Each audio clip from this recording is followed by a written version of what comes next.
So, hello and welcome everybody to the Dissident podcast. It's just me this time around, and joining me from England is Tim. Now, you might wonder who Tim might be, but Tim is an independent journalist, and he's one of the few journalists, dare I say, that have conducted a very significant investigation into the alleged 2018 assassination attempt on Sergei Skripal and his daughter Julia in Salisbury, England. So, in this episode, we will try and cover what happened, or actually what actually happened during this episode, and also what happened to the English woman Dawn Sturgis, who died after reportedly spraying herself with the poison from a sealed perfume bottle found by her boyfriend. This is a story with many layers and many levels of deception, but I think that one of the few people who might answer a few of these questions is Tim. Welcome, Tim, and please, by all means, introduce yourself. Thank you, Matt. I'm delighted to have been invited to talk to you. It's an honour, a pleasure, and you're asking why I have become so particularly interested in this case and have pursued it for so long. And I think the answer quite simply is, as you said, there are many layers of deception to it, and it becomes compelling just looking at the sort of onion layers, if you like, of the whole story and taking them apart. And it's developed. It didn't. I mean, at the beginning, it seemed dubious, and I think people were sceptical. I mean, it's forgotten, in fact, that the mainstream media was reporting scepticism among the people of Salisbury, for example, just a month after this alleged poisoning happened in their city. The New York Times, not a minor publication, but the New York Times ran a story where they'd gone to Salisbury and interviewed some of the local people. So this was before Dawn Sturgis died. This was and the Skripals were recovering, and the Salisbury residents were expressing scepticism, saying, well, frankly, if Mr. Putin had wanted to kill someone, these people would have died, and he wouldn't have used this sort of rather convoluted and exotic method of apparently sending assassins with a bottle of Novichok, this nerve agent. It's called Novichok, I think, if you pronounce it properly in the Russian, Novichok, which just means newcomer, incidentally. So it's not really a meaningful word either. But we can get into that, what it perhaps really was. But anyway, it was a very exotic and convoluted apparent plot whereby these two Russian secret GRU agents, were allegedly dispatched by the sort of malign, almost sort of crazily vindictive mind of Vladimir Putin, where at least the British are asked to believe is incapable of controlling his dark urges to destroy these long forgotten, retired secret agents who've been pardoned and living quietly under their own name in Salisbury, and for no apparent reason that you can really tell, given that Russia was in the middle of sort of hosting the biggest public relation exercise on the planet at the time, which is the World Cup. It was about to host the World Cup football tournament. He somehow just couldn't resist, was compelled to send these two secret agents, as I say, to Salisbury, who then allegedly used a small bottle to apply nerve agent to the door handle of Sergei's home, the front door handle, whereupon both Sergei and his daughter touched it later on leaving the house. We're asked to believe, by the way, that both Sergei and Yulia were at home at the point at which these two secret agents walked up to the front door, which... Should we perhaps have a look at these two so-called super secret agents, because we have a short clip on them. They were managed to get caught on quite a few CCTV cameras. So I have a short clip of them here. This is a particularly interesting clip because this is after they've supposedly done the job. So after doing this, allegedly spraying the door, they go window shopping in Salisbury. This is the Fisherton Street shopping district in Salisbury. As you can see, they're extremely casual. They're not very concerned. They're not interested. They look and see it's a Sunday, so they can't. The shop's closed. But this is after after they've carried out the job. Oh, we don't want Daily Mail videos. Yes. There we go. Yes. So as you can see from that, they showed no urgency about themselves. They were quite clearly interested in whatever they saw in the window as they passed by. And an interesting detail about that particular CCTV footage is it came from the shop. It wasn't, as it were, from the police or from the Salisbury City Council's own network of CCTV. It was supplied to the Daily Mail, as we just saw. The Daily Mail paid money for this bit of footage, which the owner had just discovered sort of after the event. So that's why it's so interesting. It's, if you like, an unofficial piece of CCTV that I rather suspect, had it been owned by the Salisbury City, it wouldn't have been made public at all for just those reasons we've discussed. Exactly. There is concerning the CCTV cameras, because there were claims that they had an unbroken link of the movements of the two alleged assassins. Wasn't there CCTV footage missing from one of the petrol stations close by that suddenly disappeared, or am I remembering this wrongly? Do you remember this? Yes, you're right up to a point. Okay. You're sort of conflating two different elements of CCTV. Please correct me. Well, so as you say, they were the closest they were seen to Skripal's house was on a petrol station forecourt CCTV. And this, I mean, I've been there. I've walked the routes that the two Russians supposedly walked myself, and it's about 300 meters from the house. That's the closest, if you like, they're known to have been to his house. And they could walk through a kind of alleyway, cut through, and get to the house from the other side of the road. They were on the wrong side of the road, details like that. But yes, the important point is that that's the closest that they were seen to be to Skripal's house. And in fact, which we might get onto later, in the Dawn Sturgis inquiry, there was discussion about why Skripal himself didn't have CCTV on his own property, as you might expect someone in his position to do. And it's not as if in 2016 CCTV was rare around the UK. People had them on their homes. I mean, so anyway, the missing section that you're thinking of, I think, is a reference to a 33-minute period that is after the two Russians that we just saw, who, having done the job allegedly, and then walking casually around Salisbury. Okay. The inquiry tries to suggest that during this missing 33 minutes of time, when they disappear from CCTV, they go off to some public toilets and take apart the bottle that they used to attack or to contaminate Skripal's front door, and then use a portable heat sealer, which they have with them. It's extraordinarily improbable detail, but it relates to the fact that when, and we'll get to this later, I think, when the bottle was found, it was sealed, and so the inquiry into Dawn's death had a problem to deal with, which was how could this bottle, if it was the same bottle that had been used to contaminate Skripal's door, how could it then turn up nearly 4 months later? And the person who found it testified very emphatically that it was sealed. But we could perhaps get into those details a bit later. Yes, because before we leave, I would just like to bring us back to the time of the first poisoning of the Skripal, the daughter and father. And I think this might jog your memory a bit,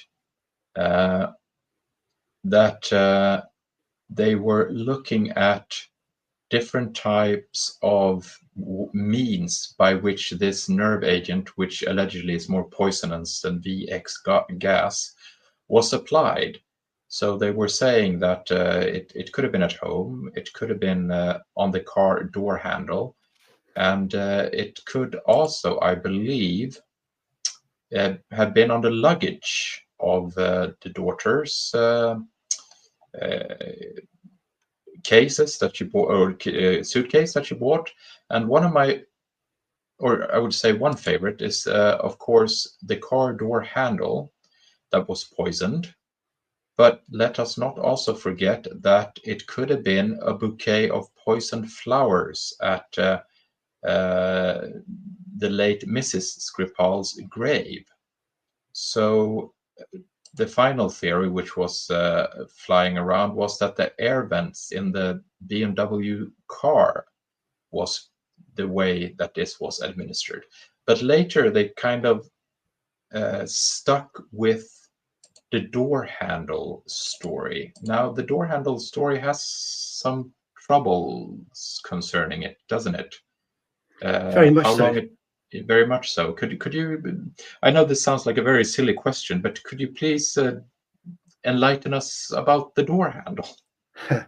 Well, I mean, those clips that you played are very interesting because, so as you say, these are the early theories that were being put forward by the British. So during this period of time, the door handle, which we are supposed to believe was actually contaminated all the time, was just there on the house, still dripping with one of the world's most deadly nerve agents, shall we say.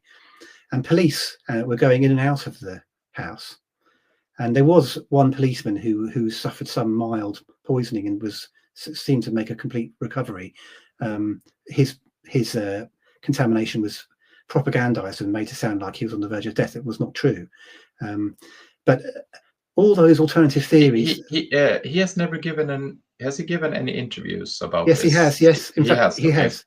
In fact, he gave testimony to the Dawn Sturgis inquiry. In fact, among other things, but not particularly interesting testimony, I'm sorry to say. I mean, we could go into that later. He suffered a certain kind of mental trauma, I think, as a result of being caught up in these events. But just to go back to those alternative theories, or these early theories that you're describing, it's very, very interesting because the Russian side was accused by the British of throwing out disinformation through countless conspiracy theories, if you like, of their own. And this was presented as evidence of the Russian side being effectively guilty because they were producing what, in my opinion, was speculation, natural speculation about how this thing could possibly have been done. Or you might just say asking questions about how this could have been done. But this was presented by the British as being, if you like, the fire hood of falsehood, this sort of, gushing of disinformation and ideas. And as I said, it was presented as evidence, if you like, of the Kremlin's complicity, just the fact that they were asking these questions and making these theories.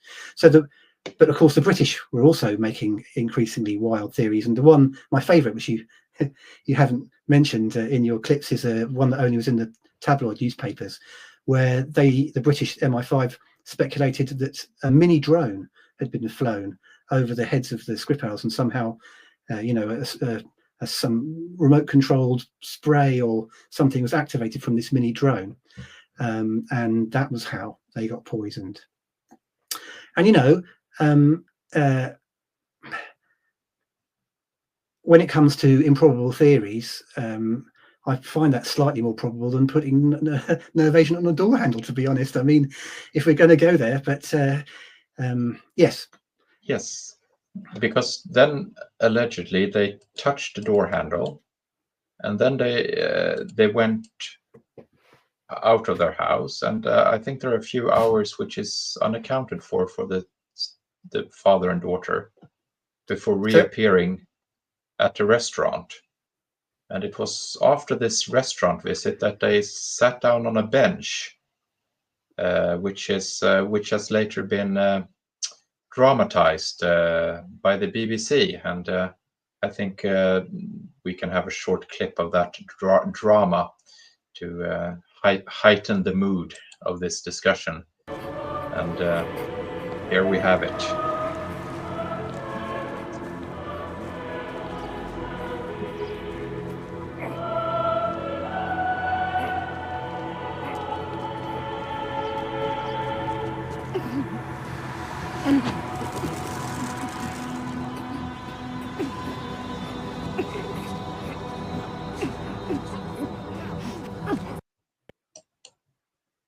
So this is what I perhaps would call a mockumentary and not a documentary. But so allegedly these people of different ages and of different weight and height in unison collapsed after touching VX style nerve agent a few hours later.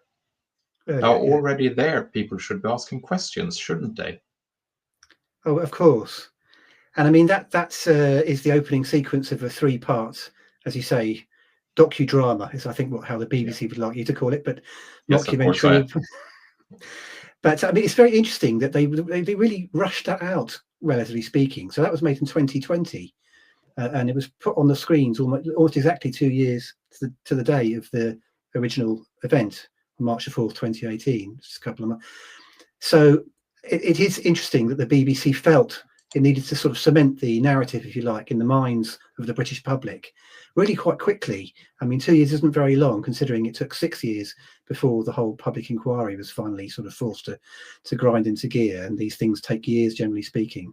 So they were sort of, making sure they cemented the, if you like, the official narrative in the public consciousness in this country as soon as they could. Yes, because in the beginning of all these events, one tries, if you're people like you and me, one tries to gather as much information in the initial 24 hours as possible, because I believe that the Metropolitan Police somewhere stated that Julia was conscious and talking in the hospital shortly after the attack, which was a claim was repeated by the Home Secretary at the time, and then later contradicted by medical staff. Or am I getting that wrong as well? No, not completely. No, I mean, the first thing, to go back quickly to your point, of course, is very, very important to recognise that two people, very physiologically different people, being affected at almost the same time is extremely improbable. I mean, that's a medically very unlikely thing to happen. And in fact, if 3 people become ill at the same time, it starts to become viewed as a sort of potential mass poisoning incident, because these things are so rare. So that's an extremely important point. I mean, people have quibbled about that, those who would defend the official narrative. But where I think the really important point is that neither of them were able to call out. They were sitting in a public place, people were passing by. And so whether or not they were sort of both, switched off, if you like, at the same time is irrelevant. The point is that they were sickened in such a way that neither one of them was able to ask for help from passers-by, which does imply a very fast onset, several hours, as he said, after they'd been exposed. And what's more, allegedly dermal exposure. So, a uncontrolled dose, random, not on a random thickness of skin, and so on. These are all variables that ought to produce very variable reactions, in them. And yet, as you say, they sort of pass out. So, to do with what you're asking about Julia recovering, this is something that emerged, to my knowledge, for the first time in the recent public inquiry. So it wasn't said at the time, but it was without question probably the most interesting aspect, or certainly one of the most interesting aspects, to emerge from the public inquiry, because the doctor who witnessed this was in fact the ICU consultant on duty at the intensive care unit at Salisbury District General Hospital on the day that the Skripals were brought in to the hospital. So he was an absolute excellent witness, and furthermore, he presented in a very credible way to the cameras, and I'm still not entirely clear why he was allowed even to go onto the public inquiry, because his testimony was so controversial, so interesting, if you like, and so problematic for the official narrative. He was the one who testified that Julia had woken up just 4 days afterwards. In fact, we have that clip. It's clip 8. Yes, I will play it now, and we can continue discussing it along the. I'll be honest with you, I was actually gobsmacked. This was a girl I never thought I'd see move again. I never thought she'd be capable of having a conversation. I was quite convinced she suffered catastrophic brain damage. And I couldn't believe that she could be as neurologically attacked as she obviously was. She was looking at me, she was nodding, she was crying. She looked absolutely terrified. And I was explaining to her where she was. So there you go. That's just 4 days after she's apparently been poisoned by, and again, the dose is a significant dose. People sometimes quibble about the dose as if, this is not one of the most lethal substances, or allegedly more lethal than VX. They both received a dose sufficient to cause them to collapse. That's a significant dose. I don't think anyone should argue or quibble about that. And furthermore, their treatment in the initial 24 hours or so, the golden period, if you like, was for something completely different. They were treated for a suspected opiate overdose, a fentanyl overdose, synthetic heroin overdose, is what the first responders and the doctors initially thought they had been suffering from, and that's what they were treated for, which is not the treatment for nerve agent poisoning. No, but they were very lucky, weren't they? Because one of the first people who approached them was a nurse at the Porton Downs facility, a British military facility quite close to Salisbury. Indeed. So that was a lucky chance. A remarkable coincidence. I mean, but Porton Down, as you say, or DSTL, Defence Science Technology Laboratory, as you say, is just outside Salisbury, about 8 miles away from Salisbury city centre. And yes, I mean, that is, when it comes to sort of lucky coincidences that sort of might sort of be remarked upon, the fact that Alison McCourt was passing by is perhaps not even the most remarkable coincidence among them. I mean, she incidentally was there with her daughter, and it's fair to say that certainly if the Skripals had been suffering from a weaponized organophosphate like VX or Novichok, as it's called, she would have been extremely well placed to recognize perhaps uniquely well placed to recognize the symptoms of that kind of poisoning and suspect it. Whereas it's the first responders, the paramedics and so forth, it's very understandable that they might think it would be an opiate overdose. And there is a crossover of symptoms between nerve agent poisoning and opiate poisoning. It's entirely reasonable of the medics to have made this diagnosis. But in the case of Alison McCourt, the British Army's most senior nurse, she perhaps would have had the sort of background and the education to suspect otherwise. But then she clearly didn't. She allowed her daughter to touch the two people. She didn't take any additional protective measures. So that's all sort of by the by, really. I think it's fair to say that she didn't believe whatever the Skripals were suffering from was a very dangerous for her. Even fentanyl is a dangerous thing. You can get cross-contaminated by fentanyl. But as I was just going to say, this isn't the most fortuitous coincidence that occurred to the Skripals. At that point, they were at the bench. The most fortuitous one, if we are to believe what the inquiry tells us, is that one of the paramedics, when he put Sergei Skripal on the back of the ambulance, he supposedly spilled his drugs bag. So he spilled the vials of drugs that he had in his bag on the floor of the ambulance, and he wanted to give Sergei Skripal naloxone, which is a treatment for opiate overdose. Yes. But he accidentally, this is testimony to the inquiry, he accidentally picked up a vial of atropine, which is a treatment for, some to call it an antidote, it's not really an antidote, but a treatment for nerve agent poisoning, and injected Sergei Skripal effectively with the wrong drug for what he thought he was giving him, which coincidentally turned out to be just the right drug for what the paramedic didn't realize Sergei Skripal was suffering from. And so therefore, the testimony goes on that when Sergei and Yulia arrive at hospital, Sergei's in a far better state. He's in a far better condition than Yulia. And it's this accidental administration of atropine that he allegedly had in the ambulance that explains this discrepancy between the states of the father and daughter. Miracles do happen.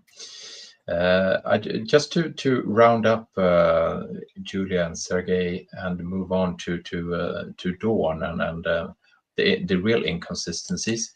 The interesting thing is when Julia recovered, she made a public statement in which I think she said she was very grateful and she declined, further assistance from the Russians. But then her cousin, Victoria Skripal, claimed to have spoken to her on the phone, and Victoria said that Julia had sounded very distressed and that she would be coming home soon. Now, I'm guessing that the UK authorities had total control over Julia's communications after the attack. does the official narrative somehow reconcile with these contradictory accounts, or after this they have both just disappeared? I mean, no one's heard from them since. Has there been any official reaction from the British then or now on the whereabouts? I mean, I'm presuming also this is how I'm tying on to the inquiry, because I'm assuming that the inquiry tried to call the Skripals to the inquiry, and there must have come some form of official explanation to, do the British still have control over them, or where are they, and so on. Your takes or your thoughts on this? There's quite a lot in that, Matt. I mean, the first thing to be said about Julia's appearance on television that you mentioned on is that she clearly wasn't neurologically injured, and this isn't really picked up on by a lot of people. But she was reading from a script. The script had obviously been given to her and possibly written for her. You did see it originally in her handwriting and then in translation in the media. But the point is, she delivered it in a normal way, in a way that somebody speaking like an ordinary person would do, which is inconsistent really with somebody who would have been exposed to something like VX, for argument's sake. They would have suffered profound neurological damage. I think that's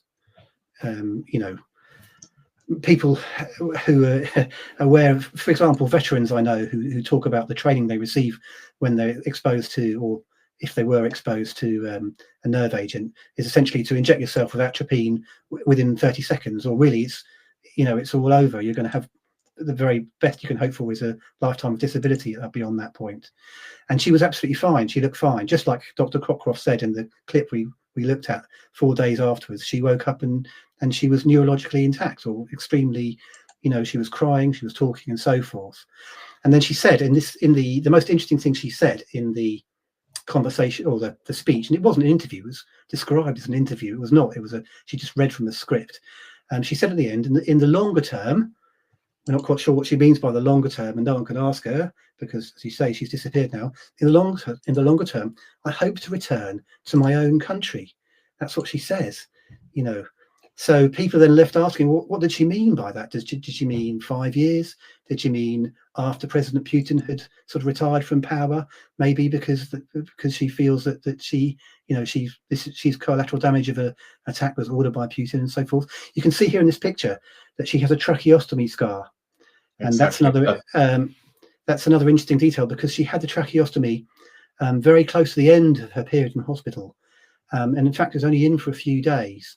But it was put in on the weekend that the OPCW team visited Salisbury to look at the condition of the Skripals in hospital. So they would have seen both Yulia and Sergei in hospital with a tracheostomy inserted into their throat at that weekend, and which of course would have meant they couldn't speak even if they wanted to. Exactly. But yes, I mean, going back to her phone calls that you mentioned, and so probably the most interesting phone call is one that's made from hospital by Yulia before she's discharged, before Sergei is discharged. He was discharged later, and it would appear. Wait. Sorry, Tim. Sorry to interrupt. You said Sergei was in a better state because he was giving the right antidote, but he was discharged at a later date. That's right. So generally speaking, he was seen to be in a worse state overall over time. Okay. And arguably because he was in a worse state of health to begin with, or whatever. But but yes, Yulia was discharged a good month and a half, almost 2 months before her father, I think. And so she gave that piece to camera very shortly before Sergei was released. But as I say, when they were both still in hospital, she made a call to Victoria Skripal, as you say, her aunt,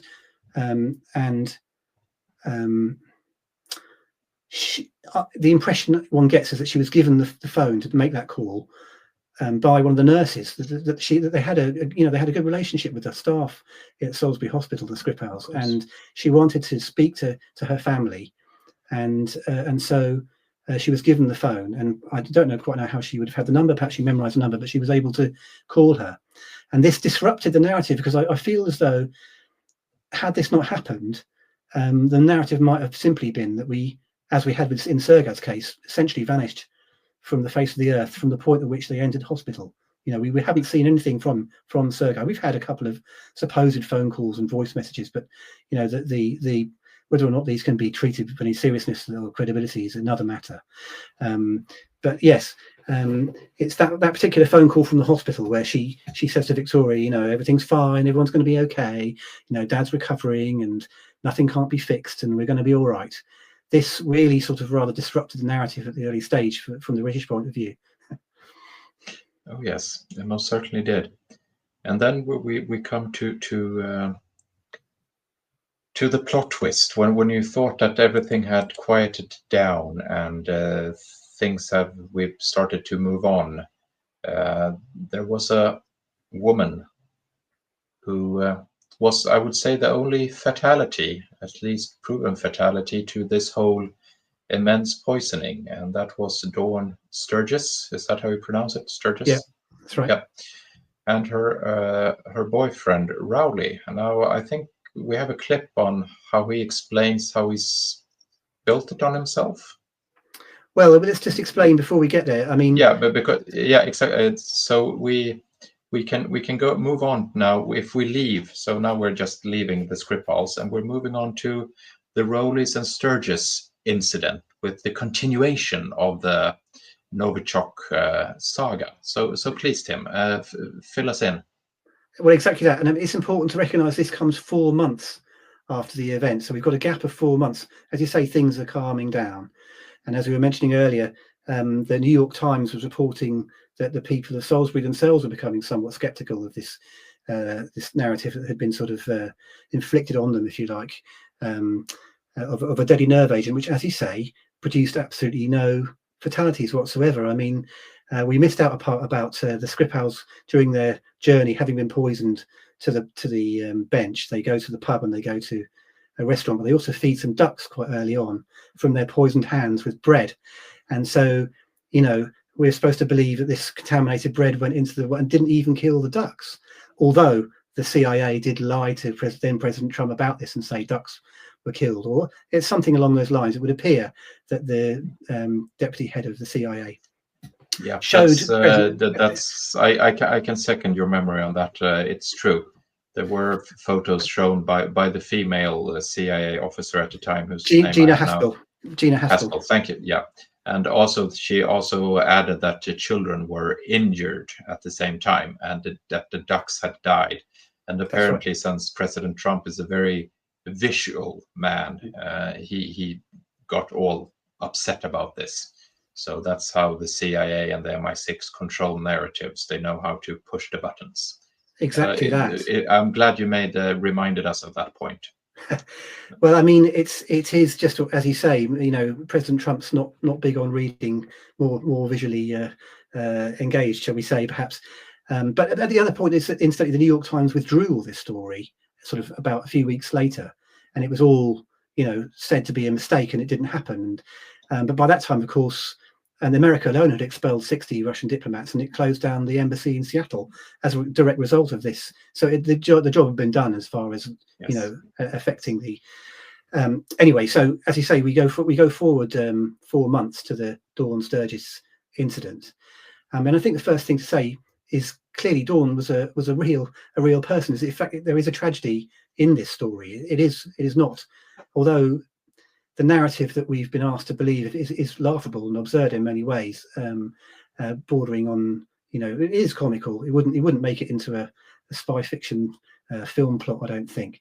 But at the same time, there is at the heart of it the death of a woman, however she may have died, and it's not entirely clear, even from the Dawn Sturgis inquiry, how she really died. And in fact, we could go into that later because there were clues, quite serious clues, about what really did kill her if it wasn't Novichok. But from the inquiry's point of view, the fact that she had been killed by Novichok was already a done deal, if you like. It was set in stone. That wasn't something the inquiry was going to call into question. That was an established fact, and it was the circumstances leading to her death that the inquiry examined, or supposedly examined. But anyway, the narrative goes that the two Russians, the assassins, Bosharov and Petrov, as we mentioned, for some reason, dumped their assassination weapon in Salisbury, where it was found by, if you like, a bin dipper, an alcoholic, quasi sort of homeless man. He wasn't really homeless, but he'd had a checkered career, shall we say. He'd had a convicted drug dealer, alcoholic, and so on. And the narrative that we were told is that he found this bottle in a bin, and he was the boyfriend of Dawn Sturgis at the time, and gave it to her, and she applied the substance to her skin using this bottle, and died was affected certainly very, very quickly. But she, once again, her tragedy isn't just that she died. She was a sort of respectable, if you like, middle-class woman in Salisbury who suffered from postnatal depression after the birth of one of her children, and really her life spiraled out of control, and she became an alcoholic. And so she found herself living in a hostel in Salisbury, and in a relationship with this man, Charlie Rowley, who, as I say, supposedly found this bottle that had been discarded in Salisbury 4 months previously, or possibly found it the day it was discarded and held onto it for 4 months. That's a grey area. Where was the bottle for all this time? That's another little question. Yes, but I mean, it gets more complicated than that even, because all this stuff about him finding the bottle in a bin and so on he doesn't actually remember doing that. It's a media creation. It's been suggested to him, and his testimony, in effect, of finding the bottle, of unwrapping the bottle, which we can come to in a minute, and giving the bottle to Dawn, and then Dawn being affected by the poison by putting it on her skin, and then calling the ambulance and her being taken to hospital. That entire narrative, that entire testimony, he's the sole witness to it. It's corrupt. There is no other corroboration to this, and he is an alcoholic who has memory issues. So you can, if you play clip 3, we can see how poor his memory really is. Piece of information that so far remains a mystery is where Charlie Rowley found the sealed box containing the chemical weapon. During his exclusive interview with ITV News earlier this week, he made it clear he could not remember. It is very vague as to where I found it, as to when I found it. I believe it may have been in the Salisbury area, possibly Amesbury, I'm not sure. We took Charlie to Salisbury to see if there was anything specific he recalled about finding the perfume bottle. Memory is very, I don't have any memory of finding it at all. He thinks he picked it up a couple of days before falling ill, and his most likely hypothesis is that he may have fished the sealed package from a bin while looking for discarded treasures, as he calls them. It's possible that it may have been somewhere like here. It's a possibility that I may have found it here, because on occasions I have found many things and taken it home. Items of value, of interest. Of interest, of value, yeah. Charlie has shared his theory with the police and is frustrated that he cannot recall the source of the Novichok, as he recognises it would help with the hunt for whoever killed his partner, Dawn Sturgis. So there you go. And needless to say, the inquiry didn't speak to him. That's the other amazing detail. I mean, it fails to interview Charlie Rowley on the basis supposedly that he was unwell, and that he had memory issues as a consequence possibly of Novichok poisoning, or possibly as a consequence of being an alcoholic. And so the inquiry... and I would also add that being thrust into a situation like this would put the best of us in a stressful situation. Now, if you already are an alcoholic, I'm sure his life hasn't become easier in any way, shape, or form by this. Well, that's true. Although supposedly he has, reportedly he's quit the drinking and and in fact, the Daily Mail reported. I mean, that ITV interview that we just watched, he was paid to do that. It was only 4 days after he'd been released from hospital himself, having been contaminated. So once again, he didn't look as though he was suffering from neurological damage from a nerve agent. Although he didn't look particularly healthy, I'll grant you. So I mean, there's yet another detail from the inquiry which sort of emerged, and I sort of tweeted about it, and it was immediately redacted. I don't know if I can congratulate myself on this detail, but the 2 years previously, almost exactly 2 years before, he had another girlfriend called Natasha Davis, who was also a heroin addict, also a convicted drug dealer, as it happens. Dawn was none of those things, but and she died in his premises with him present. And one of the police documents that was released to the inquiry says, Rowley knew that Natasha Davis had taken too much heroin, had overdosed, but he put her to bed and didn't call an ambulance, and she died. And so I sort of highlighted this and said, this is remarkable. This is the second time, if you like, something like this has happened to Charlie, that his girlfriend has effectively, something's happened to her and she's dropped dead in his flat. And the inquiry immediately withdrew that PDF from its documents and re-released it with that part blanked out again. There you go. So yes, I mean, not as you referred to earlier, not only did Charlie Rowley not appear before the Dawn Sturgis inquiry, but neither did the Skripals, the other two key witnesses to the whole narrative and the whole events. They were excused on the basis that any kind of video of them, or even old video of them being interviewed by the police at the time, or any kind of secure video link would somehow expose them to risk of being tracked down and once again assassinated, or not assassinated by Putin's strangely incompetent assassins with their strangely ineffective nerve agent.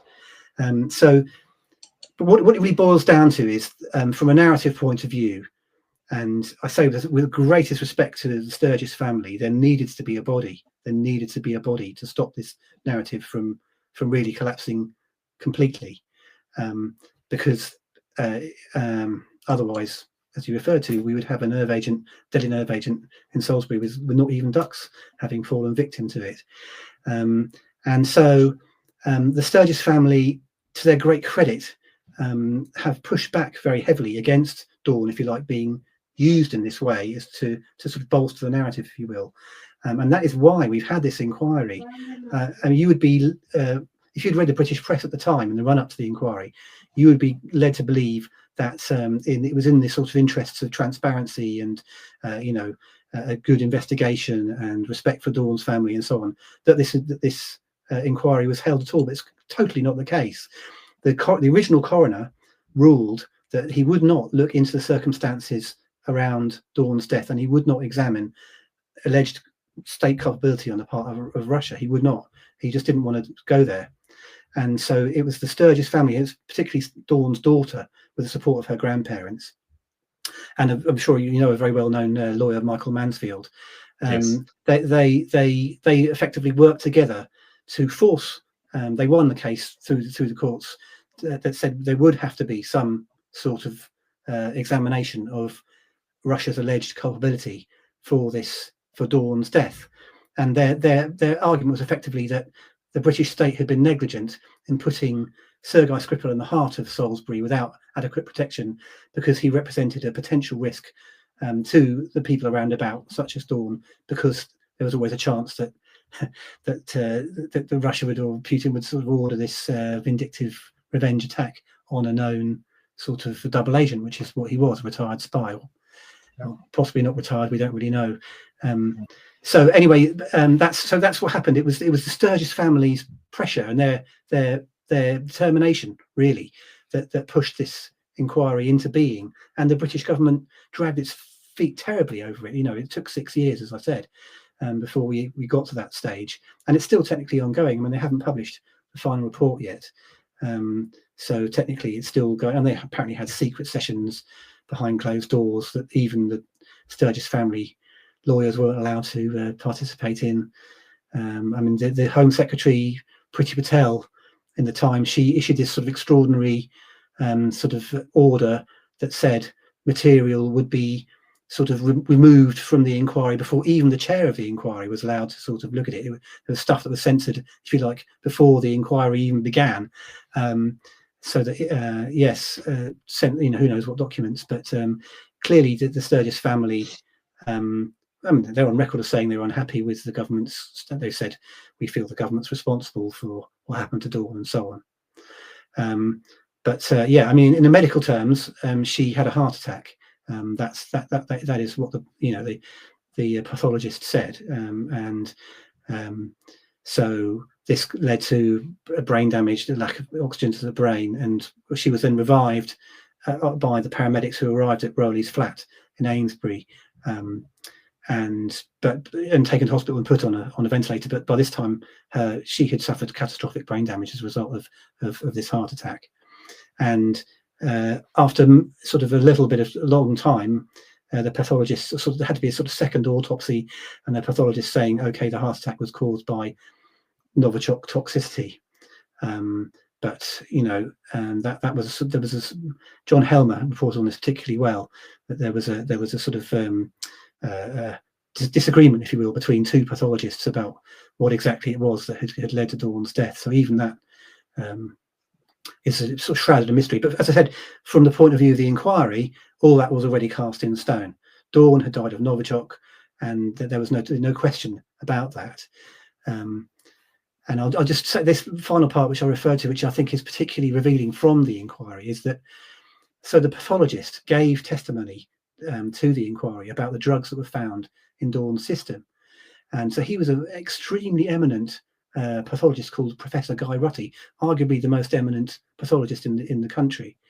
And he explained to the inquiry that he tried to separate the drugs that he knew, or he thought that Dawn would have taken before her collapse and before her admission to hospital, and the drugs that she would have given as part of her treatment or after her admission to hospital. So he was looking at her urine and blood samples, and he explained to the inquiry, well, I'm trying to differentiate between the two, you see. And so he found various drugs that he believed were in Dawn's system before her collapse, and they were things like nicotine as antidepressant. There was a sedative for sleeping, if it helped you sleep, fairly sort of normal things. There was byproducts of cocaine. She had taken cocaine probably within about 10 days of her collapse, which is interesting itself, because Rowley flat out denied that she ever took any drugs, and she clearly had at least taken cocaine. And also fentanyl was in her blood. Okay, and this is the most important drug apart from these antidepressants, which in themselves could possibly have combined with alcohol in a potentially toxic way, actually. And so the pathologist Guy Rutty he was very cautious. He withdraws judgment. He says if he's not been given the full levels of the drugs, which is also very curious. He's told the drugs are there, but he's not told. He's not given any quantitative information about the drugs, which again is extremely. That information will be available. It's not like you can't find out from mass spectrometry testing and that kind of thing the levels, but he wasn't given that. But here's the thing: he said the fentanyl would have been given to Dawn after her admission to hospital. That's what Guy Rutty claimed. He believed, or that's what he concluded. And this is extremely problematic conclusion. Of course, it wasn't questioned by any of the lawyers present, because they weren't there to cross-examine, or there was no difficult questioning anywhere for anyone. But Dawn was admitted to hospital suffering from, just like the Skripals, a suspected opiate overdose. So leaving aside the fact that she had suffered brain damage and therefore would not have required pain relief, which is what fentanyl is given for in the hospital, you would absolutely not give further opiate-based painkiller to someone who's been admitted to hospital suffering from a suspected opium or opiate overdose. This is clearly going to make matters worse. It's contraindicated by any medical protocol. If somebody's come into hospital suffering from suspected heroin overdose, you're not effectively going to give them medical grade heroin for their pain. It stands to reason. And this is effectively what Guy Rutty had said had happened to Dawn. So if we sort of draw the sort of unfortunate conclusion from that, I fear the implication is that Dawn had actually taken fentanyl before she collapsed. And Yes. So as I say, in a proper court environment involving cross-examination and lawyers who are prepared to interrogate witnesses, this might have been called out. But because it was a public inquiry, and really both the defence, if you like, and the prosecution lawyers are essentially operating to the same script, It was never questioned, and yet that is it's a very critical detail about what happened to her. I mean, I wouldn't say for sure. Who knows really what happened? And it's an absolute tragedy, as I say. I feel, in no way can any of this sort of undermine the gravity of what happened and the genuine suffering of the Sturgis family, which I think continues to this day, because clearly they're not really getting any answers from the inquiry either. No, I mean they must be very frustrated, because they're in essence taking on the might of the British Empire, as it were. I mean they have everyone working against them. I'm quite surprised that they were actually managed to reach the stage of an inquiry, which somehow shows that there is at least some level of independence within the court systems, and perhaps they were lucky to find a judge who was about to retire and had already been given his peerage, so he was able to freely pass down a judgment to allow the inquiry. One never knows, but the interest.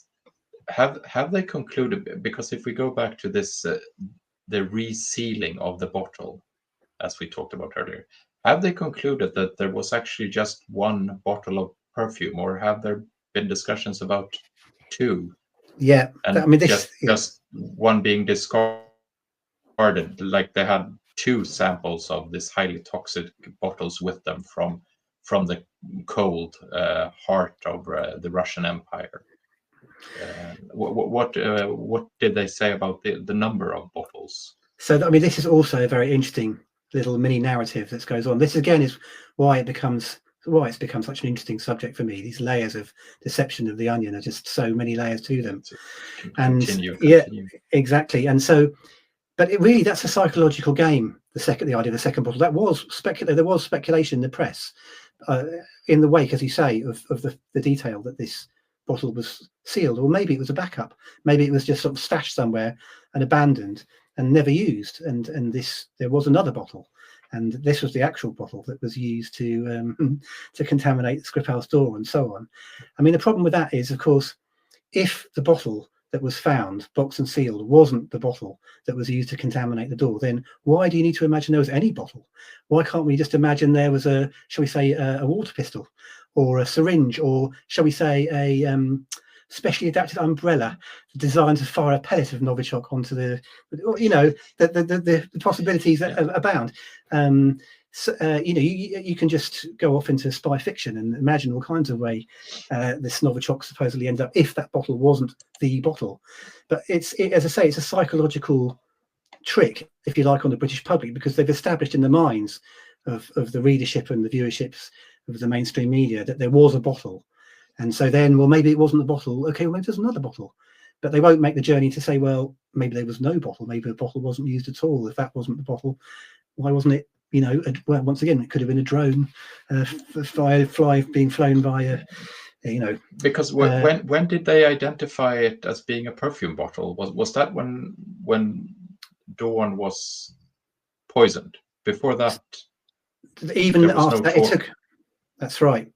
So there's another little sort of tidbit, which is Dawn was taken to hospital, and obviously then Rowley was collapsed later that same day and was also taken to hospital, and the police began examining the flat where they collapsed, and it took 10 days from the point of their collapse to the discovery of this bottle, which supposedly was just on the kitchen work surface there, and the packaging was in the bin.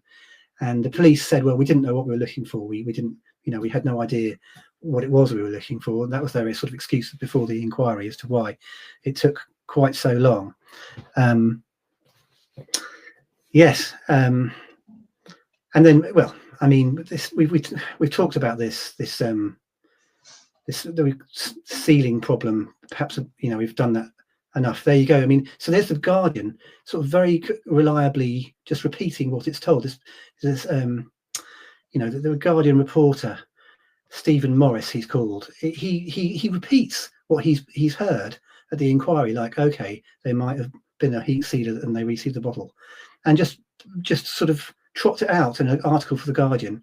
And at no point does he ever do any kind of thinking within the context of his writing about why this could have happened. He simply doesn't answer the question, just like the inquiry didn't answer the question. You know, why would these Russians take this extraordinarily dangerous to themselves, sort of almost absurdly risky maneuver of taking apart their bottle and sealing it up, then to simply drop it in a bin? I mean, if you could just seal it in a bag and drop it in a bin, you don't have to take it apart and risk spilling it all over yourself. And there's all sorts of nonsense propaganda in the media at the time. I mean, there's a guy called Hamish Breton Gordon who I suspect you're aware of. Oh, yes. Yeah. So he's mixed up in all kinds of extremely dubious narratives and appears to say pretty much anything as required.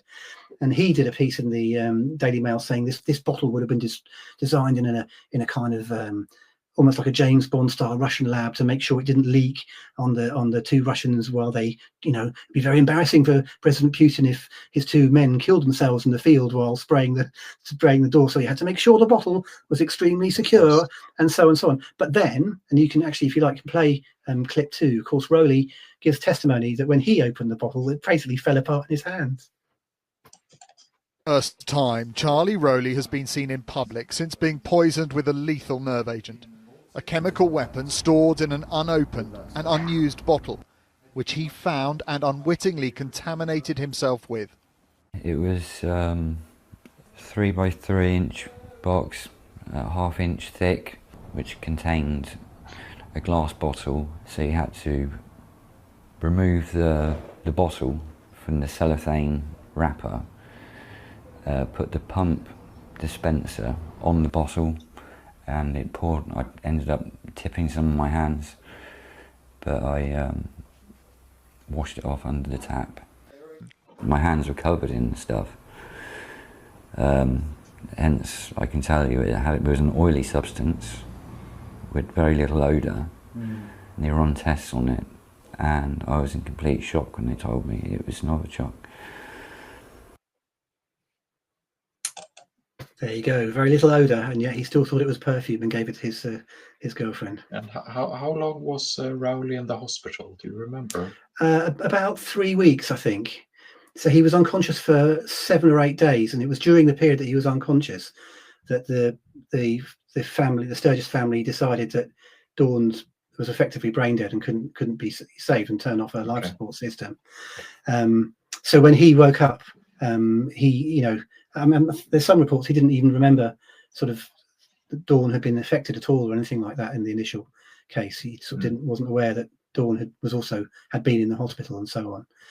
And I mean, speaking as someone with a legal brain and great legal background, I'm sure you'd agree that the quality of testimony of someone like that isn't sufficient to build a case on. I mean, under any normal circumstances, it would be thrown out immediately. Yeah, it's it's I think if you study law, I think from day one when you enter law school, you're drilled to follow the evidence wherever it may lead you. I mean, if it leads you to down paths that you prefer not to go, you still follow it and thereby try to find out some grain of truth, because we all within the legal community, you train to become a judge, and when you pass down a judgment on someone, I mean, it has major implications for that individual. You could send them to jail for life. So you really have to work on what evidence is it, what's the power of the evidence. And looking at all these testimonies that have been given, the power of each individual evidence, I mean, I don't even think it would make it to court. It would be thrown out before getting a day in court, which is quite, what worries me is that it's so few are going back and questioning the absurdities of this. But then again, if the media wants a narrative portrayed, the media will get the narrative portrayed. No matter what you or I do, it will still be a narrative that will stick. Yes, I mean, there's a fantastic arrogance to it behind it. The sort of, if you like, narrative managers, can call them that, who are sort of constructing these elements of this story, and nothing is too absurd. Is you can just rely on the whole thing being sort of steamrolled over by the mainstream media with a few headlines. And this story will be memory holds, as we were saying earlier. Once the report is published, and there'll be a small amount of publicity around it then, but it will be effectively memory hold, very much like the sort of Hutton inquiry into, David Kelly's death. I mean, there are a few people that are still talking about it. But that was the heart of one of the most shocking deceptions the British intelligence services really have ever had a hand in view of the consequences, as you say, when you think about what was sort of launched on the back of these decisions. Once again, we have this. I can't. That's a whole different hour for us to discuss. Okay. But I can't even for the life of me think why they needed to remove Dr. Kelly. What was I mean the reason for it? Because yes, admittedly he was one person and he had credibility, but then you would also have to arguably get rid of Hans Blix, or I mean there were people more dangerous than Kelly, and still he had to. Well, allegedly he committed suicide, but there are a number of ways you could question this. So I can't even imagine why. But then again, I can't imagine why they would do this to the Skripals, unless the Skripals wanted to defect back to Russia, and perhaps they wanted to send out a warning to others that stay put, you're not going anywhere. So yeah. I mean, there are all these layers, like you say, it's the onion, and yes. What's the nucleus to all this? I think we will never know. I'll just throw in one little tidbit about the death of Dr. Kelly in the Hutton inquiry, please do. As it refers to the Dawn Sturgis inquiry, which is that the solicitor to the inquiry, in other words, the legal advisor to the judge or the chair of the inquiry, was a chap in the Dawn Sturgis inquiry, is a chap called Martin Smith, and Martin Smith, 20 years previously, was the solicitor to Lord Hutton in the Hutton inquiry into the death of Dr. David Kelly. So he is a specialist.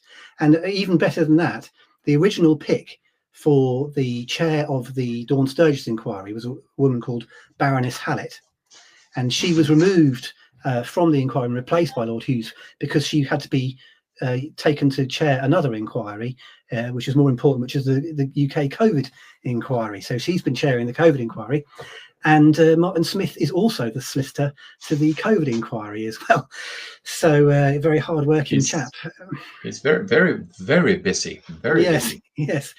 But as you say, when it comes to the nucleus of the onion and the question about what happened to the Skripals, and I mean, this is speculation, and I think it's fair you can criticise a theory without producing a complete alternative. I mean, that's obviously basically how science works. It's how falsification is a principle. So on its face, you can see the details of the case that we've discussed make no sense, don't hold together, and are effectively rather absurd. But there is this hypothesis that the two Russians who we saw behaving in such a casual way were not obviously there to kill Skripal, but were in fact there to meet him or possibly pass information or collect information from him. And a sort of a theory would be that they were there to exfiltrate him. There's a Bellingcat, this organisation, we probably shouldn't have mentioned this so late in the day, produced a report that suggested there was like an empty seat on the Aeroflot flight back to Moscow that hadn't been occupied, as if they were there to whisk him back to Moscow. And there's no question that Sergei Skripal was definitely homesick, and his wife had died. You know, his son had died, and I have no doubt that he would have loved to have gone back to Russia. Yes, so that's probably the theory that I'm going with as well. And then it became very convenient for the master of the narrative. I actually believe that the British, with all their peerages and masters and this and that, should actually create a master of narratives, which should have an official position somewhere in the House of Lords, in some of the cupboards, because historically the British have been very, very good at creating shenanigans like this. Or, I mean, if you just have, you can go all the way back to the Boer War, the second Boer War, when this started. When they started using the media to blame the Boers for attacking British civilians in order to create havoc and to get the diamonds in South Africa. So I mean, there is a long running tradition about creating these kind of narratives, and I think we all should be very thankful for people like you, Tim, who actually have the tenacity to question the master of narratives within Whitehall. Thank you for that. I mean, it shames me to say it, but the great advantage the British have and the English have, simply put, is the English language. You know, this is the soft power. It has become a widely spoken language. Obviously, the fact it's spoken in America is a sort of, shall we say, a force magnifier for the propaganda.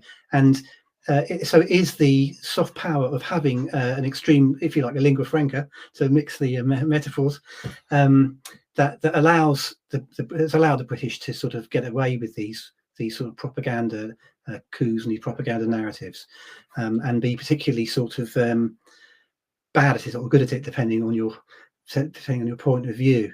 And there's a tremendous amount of projection. You know, we're told that the Russians are flooding the media with disinformation and so forth, but it really is a case of the projection on the part of the British establishment, which is, you know, shutting down RT, for example. In the UK, we can't watch RT because the nanny state has decided people aren't mature enough to differentiate from themselves between what might be true and what might be false.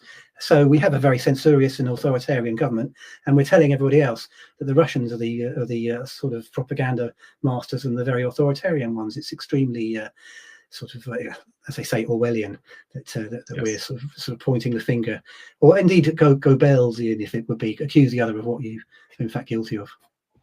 That's very true. It's very true. But I think we perhaps should tie the knot here and say what we have given is but a kind of introduction, and included here in the links are a few web pages that's been called Schrödinger's Novichok, which have been authored by you, Tim, and it will be here for the listeners who want to dive deeper into the shenanigans of the Skripal case, and they can look further to what we have said in more detail. But I would once again very much thank you for your time, and perhaps we will have another pod concerning David Kelly. Well, it's not something I know quite so much about. It's the yes, it's just the little tidbit I mentioned about the solicitor being the same in cases and other cases of controversy. The 7/7 bombings, for example, Martin Smith was also a solicitor for that case. Exactly. We could go on and on. So I all think sorts of tangents. Exactly. I'm extremely, as we say. Of course, but I'm extremely grateful to you, Mats. Thank you so much for asking me, and it's been wonderful to talk to you. Thank you, and I will end our session here. Okay. Thanks.